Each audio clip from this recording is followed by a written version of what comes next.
Oh yeah, mi gente.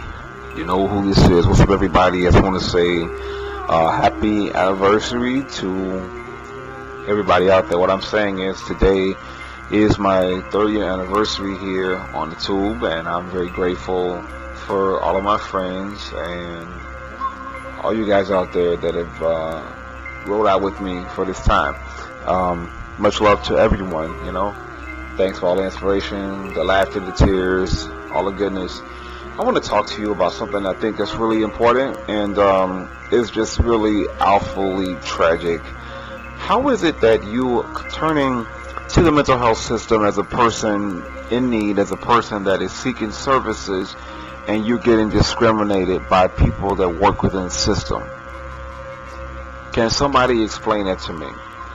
It's really crazy that because of commercialization of certain mental illnesses such as depression or bipolar, you hear the jokes, that people make.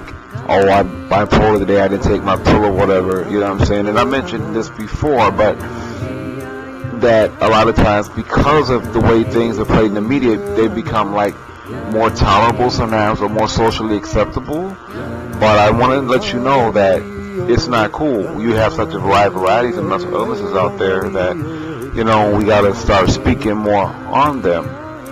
I'm applying for service at this particular place, and I'm asking the lady what kind of programs they have and different things, whatever, at this particular situation or organization.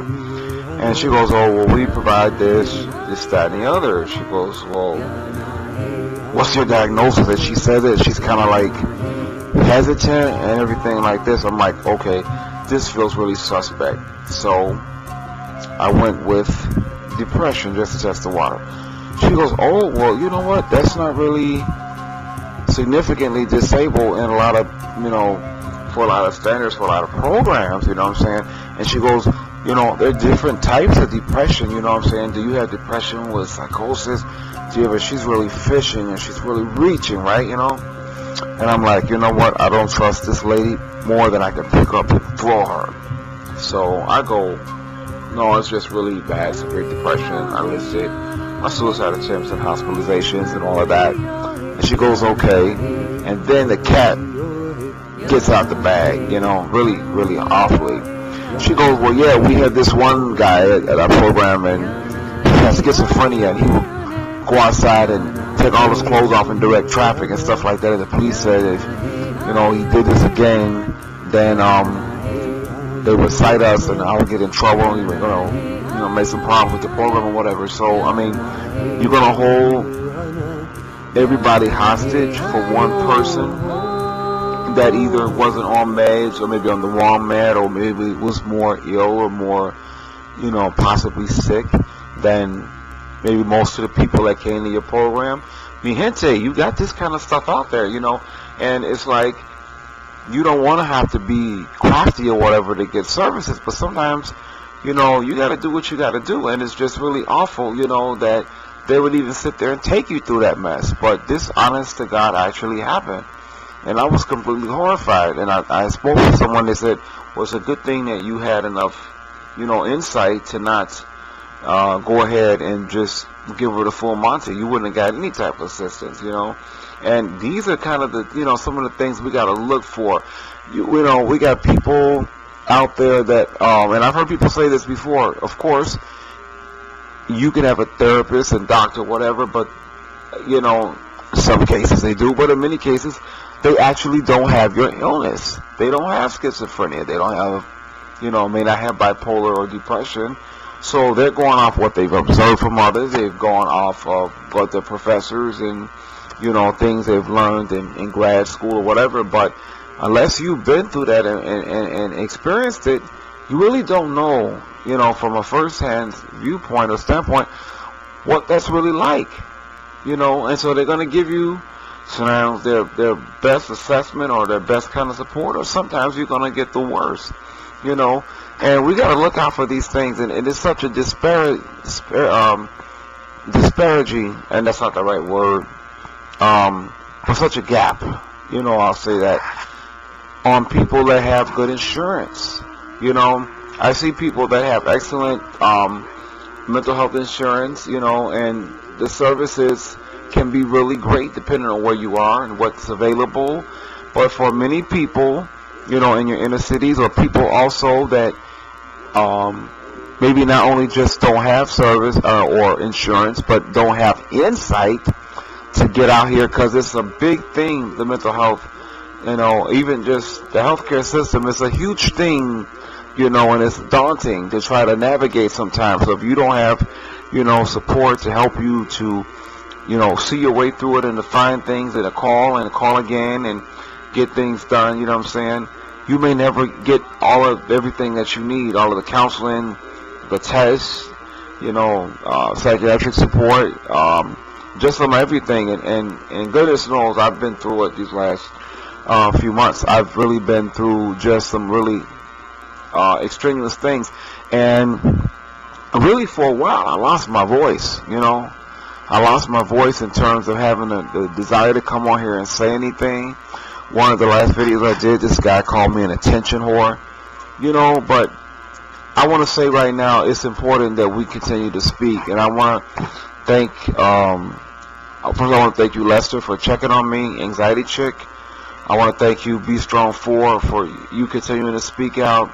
And for everybody that's still, Martha, everybody that's still speaking in our community, let's not lose our voices, because if we lose our voices, we're going to lose our strength.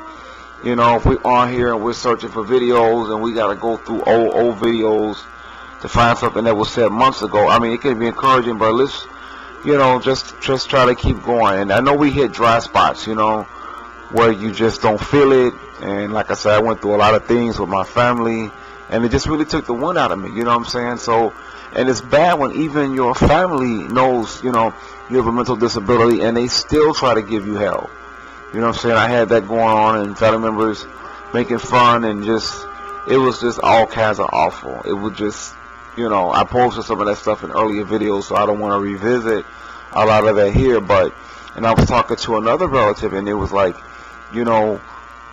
at a glance, you look fine. So it's kind of difficult for people to get, that there is something wrong if you, look at it from the other side. But it's like that's kind of the double whammy, you know what I'm saying? Because for people that have mental disabilities or any other disability, you got some people that are high functioning, mid-grade functioning, low functioning, and so it may not always appear, that a person, has a challenge. You know what I mean? So it's kind of like an extra burden when you're perhaps one of those people that it doesn't appear that you have a challenge, so that when you do present with a symptom or a problem, then they don't want to give you any consideration, and you're just trying to get attention and all that kind of stuff.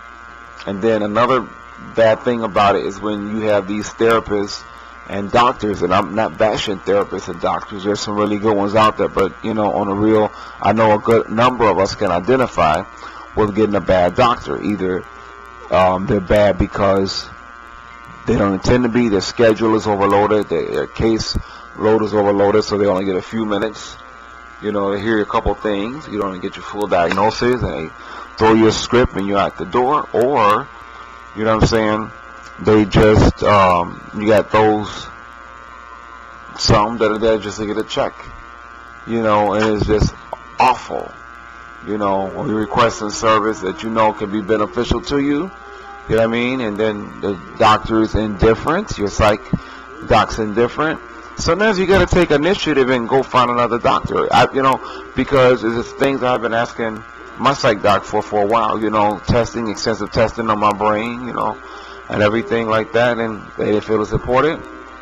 I had to take initiative. It was still difficult to do, get on a computer, find out which place takes, insurance that I got, and find out what facility does what, and just get up and go. This is a fight, this is a struggle that you got to make the best of, the best way that you can, and a lot of times, if you don't have the best support or people around you to understand, it makes it that much difficult. But it's like, if you really want it, if you really want to try to do your best and be better, it's going to take everything within you to do it, And some of us, like I said earlier, some of us are doing better than others. Some people, have learned to manage. The doctor, the psych doc, was talking to me at this place where I went to get some testing, on my brain function recently. Test I've been asking for by my doctor for the longest, and wasn't important to him for me to have it. I don't know if he's saying, well, you're nuts anyway, so it's not really important, Miguel, or I don't know. But I felt that I have a right to know how I'm doing. And they would just really marvel that, with everything that you have going on your psychiatric, that you're able to do this well, and that you had the insight to come and get this done. And I'm like, I'm just that determined. And it's really best, and I want to say something to younger people out there that are experiencing mental illness. Do your best to try to get a handle on it if you can. Do your educating yourself, going to get counseling, getting with a therapist, being a part of a group, because if you let them throw you on drugs that's not the best fit for you. I walked into a place seeking housing recently, and it was a place that houses people with mental disabilities. I didn't know it was actually a nursing home, but it looked like something out of the Gestapo, it was awful. There were big rooms with all these people with mental disabilities of all ages, races, young people, old people, everything. Black, white, Latino, Asian, everything. And they were like super drugged. And they were shuffling around. I'm like, oh my God, is this the last stop for a lot of us, And it's like, if we don't have insight, if you wind up in the hands of other people, most of the time, they're going to do nothing but kind of get you out of their face. And these people were just shuffled in. I looked at them and my heart just broke. I'm like, how many of their families coming to see them? And I saw people that were clearly just doped up bad. And I don't know if they had to be doped that high because they had uncontrollable symptoms, or people just got tired of them acting out. But if you don't look out for yourself and do the best for yourself as best that you can, these things can happen to you. And then many people that you see on the street, not all, but a lot of them suffer from, schizophrenia, disorganized schizophrenia. And that's always my biggest fear. Could I break down one day and that be me? You know what I'm saying? And it's like right now I'm searching and seeking to find out which drug will be the best for me once I get through these crises that I'm going through, because I got to be as clear-minded as possible right now. But like I said, the doctor was amazed that, you've gone all this time. I've gone all this time without meds. You know what I'm saying? I'm telling you, it hasn't been hard. It's been difficult. I'm open now, but I got to get some things together, so that I'll be able to start clearly upon that. But, these are the things that are on my heart, you know what I'm saying? I just want to, encourage all of us to let's, try to continue to speak out and do our videos and just show love and support. It's hard, it can really be hard, but I think we can make it as best as we can by just trying to keep going. Whatever happens, just keep going, because many of us don't make it, or many of us are going to wind up in a lot of situations that, just when you just basically, seriously, when you wind up in the hands of other people, most of the time it's not going to be in your best interest. Let's try to do our best not to have episodes out, in public spaces, or breakdown, or to wind up in the hospital from having a psychiatric meltdown. Let's do our best. If they get your hands on you, not everybody. You got some good clinicians, good doctors, good therapists. But most people just want to keep you quiet and out of their face. And who can love us best, more so than us? So that's what I want to say for right now. So anyway, much love to all of my peeps. And thank you for all of your support and encouragement. This has been 15 minutes. This is your boy Miguel. Live and love, mi gente. Te quiero. Special shout out to Lester, Be Strong 4, Anxiety Chick, Timbo, all mi gente, Sacred Realm, Backage 1, T-Talk TV, Mario, everybody. All right, live and love, mi gente. Te quiero. If I didn't call your name, I love you too, and thank you for your friendship. And I'm here. All right. Much love to everyone. Thanks for all the inspiration, the laughter, the tears, all the goodness. I want to talk to you about something I think that's really important, and it's just really awfully tragic. How is it that you turning to the mental health system as a person in need, as a person that is seeking services, and you're getting discriminated by people that work within the system? Can somebody explain that to me? It's really crazy that because of commercialization of certain mental illnesses,